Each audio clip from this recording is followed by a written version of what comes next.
Crees conocer una historia, pero solo sabes cómo termina. Para llegar al núcleo de la historia, tienes que volver al principio.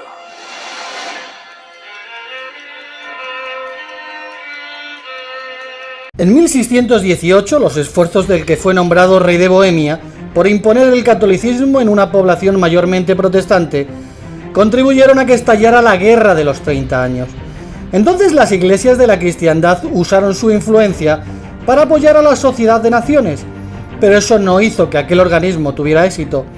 Después de solo 2 décadas, el mundo se precipitó en la guerra más terrible de toda la historia humana. Poco se sabe de la que realmente fue la Primera Guerra Mundial y sus trágicas consecuencias, donde otra vez más la Iglesia Católica demostraría al mundo sus verdaderos frutos. Odios religiosos que llevaban encendidos casi un siglo, cuando Lutero inició la Reforma, estallaron a principios de 1517. La revuelta religiosa que produjo el protestantismo aumentó la lucha y la matanza entre la gente que profesaba ser cristiana. Un profesor de historia de Cambridge escribió: en esa época, la religión fue casi la única influencia intelectual y moral. Sin embargo, el humanismo no era parte de su enseñanza especial. Por cierto, hay que admitir que la religión en ese entonces estaba asociada con el potro de tormento, la piara ardiente, la quema de pueblos, la matanza de mujeres y niños, el odio que nunca muere, los agravios que no podían ser vengados, haciendo referencia a la Inquisición católica, claro está, la mayor cantidad de sufrimiento mental y dolor físico por el cual Europa había pasado desde la edad de los bárbaros, fue ocasionado por la victoria parcial de la reacción católica en su lucha para recobrar a la cristiandad insurgente.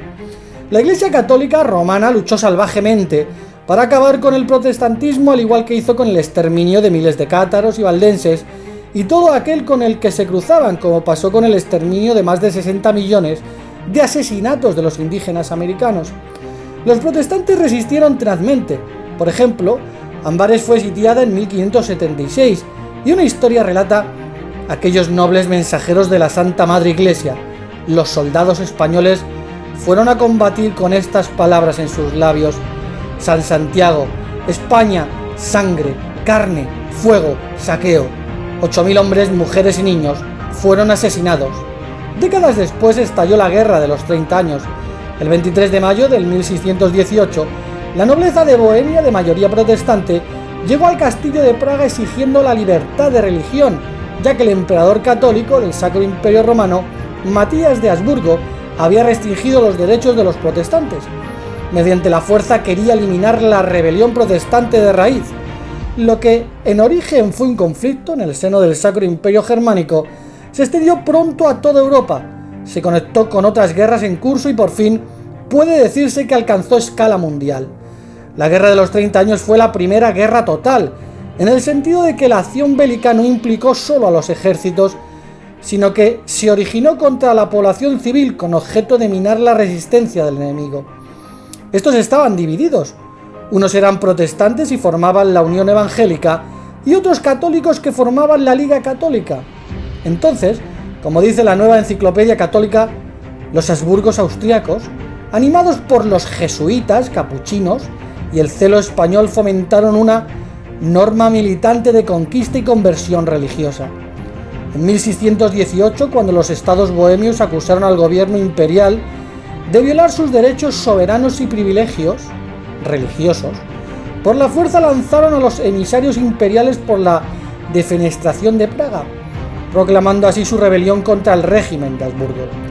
Esto fue lo que sucedió. Los representantes bohemios lanzaron por la ventana a los más insolentes y arrogantes emisarios del emperador, una manera de expresar protesta conocida como defenestración.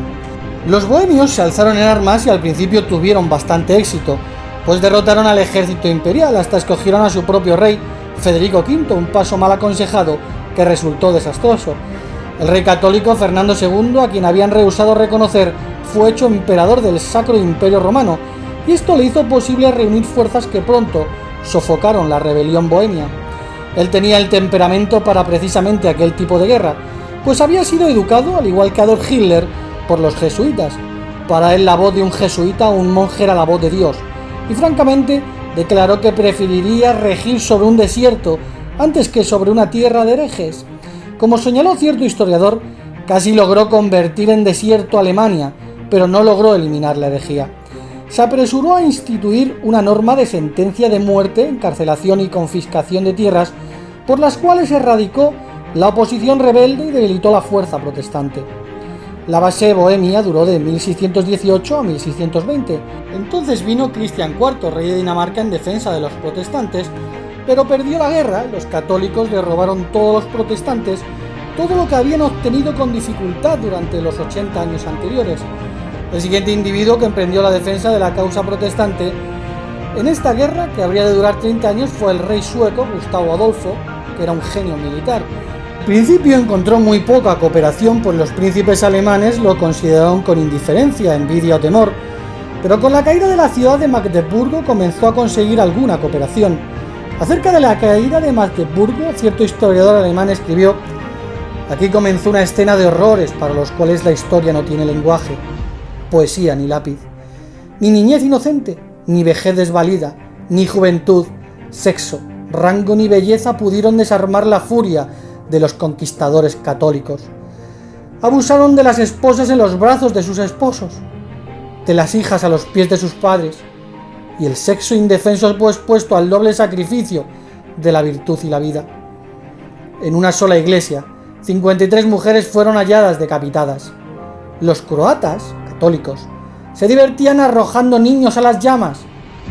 Los balones de Pappenheim dando estocadas a los infantes al pecho de la madre. Cuando unos oficiales de la Liga Católica, horrorizados por lo que veían, le recordaron al general Teil que podría ordenar un paro a estas atrocidades, pero él contestó: regresen en una hora, veré lo que puedo hacer. El soldado debe tener algún galardón por sus peligros y afanes. ¡Qué amor católico! Para limpiar las calles, más de 6.000 cuerpos fueron arrojados al río Elba, y un número mucho mayor de cuerpos fue consumido por las llamas. Las llamas detuvieron el saqueo y la matanza, pero solo por un tiempo. Se calcula que el número total que pereció fue de 30.000 seres humanos. Lo que el historiador Trins dice acerca de la Guerra de los 30 años fue especialmente cierto del crimen contra Magdeburgo. De veras fue la más amarga ironía de todas, que esta guerra, que según las afirmaciones iniciales se libraba por los más elevados objetivos religiosos, para la gloria de Dios y para los intereses más elevados de su iglesia, fuese señalada en poco tiempo por un más desvergonzado pisoteo de todas las leyes humanas y divinas, deshonrada por ultrajes peores y más inicuos contra Dios y contra el hombre, la imagen de Dios, que probablemente cualquier guerra que haya visto la cristiandad moderna. Gustavo, en unos 2 años, de 1630 a 1632, logró cambiar la situación a favor de los protestantes. Después de eso, su causa ya no fue una causa perdida, pero solo porque la Francia católica vino en ayuda de los protestantes, porque el cardenal Richelieu, el poder detrás del trono de Francia, estaba resuelto a no dejar que la Casa de Habsburgo dominara Europa. En estos años se presenciaron las peores fases de la guerra. Ambos lados se dedicaron a saquear. Las condiciones de hambre se hicieron tan malas que se esparció el canibalismo. A las tumbas les robaban sus recién enterrados y a las orcas les robaban sus víctimas. Niños y presos desaparecían misteriosamente. Para rematar, la peste arrolló el país. La guerra no solo empobreció mucho a Alemania, sino que también redujo la población de unos 30 millones a unos 12 millones. Bandas de mercenarios que se alquilaban a uno u otro bando rivalizaban en ferocidad. Los dos bandos saqueaban, violaban y degollaban. Los suecos torturaban por placer. Los croatas se adornaban los sombreros con orejas y narices amputadas. En una Biblia de Suabia, el dueño notó 1647. Vivimos como animales, comiendo cortezas y hierba. Nadie podía imaginar que llegáramos a un estado semejante. Mucha gente ha dejado de creer en Dios. Dice un historiador, 27 de los principales nobles protestantes fueron decapitados en Praga, y en un solo día a millares de familias se les despojó de toda su propiedad y se les desterró. Las iglesias protestantes fueron dadas a los católicos. Los jesuitas se apoderaron de la universidad y de las escuelas. La fe protestante casi fue borrada de todo el dominio austriaco. Se calcula que tan solo la propiedad que confiscó Fernando II en Bohemia era de 40 millones de florines. Durante esta guerra, Alemania perdió 3/4 partes de su población. Habsburgo, que contaba con 80.000 habitantes, disminuyó a 18.000, y solo 1/4 parte de la gente de Bohemia sobrevivió. La caída de la ciudad protestante de Magdeburgo ilustra el salvajismo de la lucha católica. La Guerra de los 30 años llegó a su final con la Paz de Westfalia y la Paz de los Pirineos, y supuso el punto culminante de la rivalidad entre Francia y los territorios de Habsburgo, el Imperio Español y el Sacro Imperio Germánico, por la hegemonía en Europa, que conduciría en años posteriores a nuevas guerras entre ambas potencias. El mayor impacto de esta guerra, en la que se usaron mercenarios de forma generalizada, fue la total devastación de lugares enteros, que fueron esquimados por los ejércitos necesitados de suministros.